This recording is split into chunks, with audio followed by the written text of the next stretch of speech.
Мына менің артымда күмістелген, күптелген ер тоқым Абай Құнанбайұлы, оның сүйікті әйелі Еркежанға сыйлаған ер тоқымы. Вот.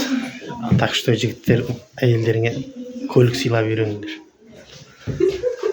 Ал енді мынау Абайдың жұмыс бөлмесі деп аталады. Абайдың үйінде осында Альбина деген қыз жүрген. Анау кітап қоятын сөрелер, және Абайдың жазу столы, одан кейін тағы да кітап қоятын сөресі.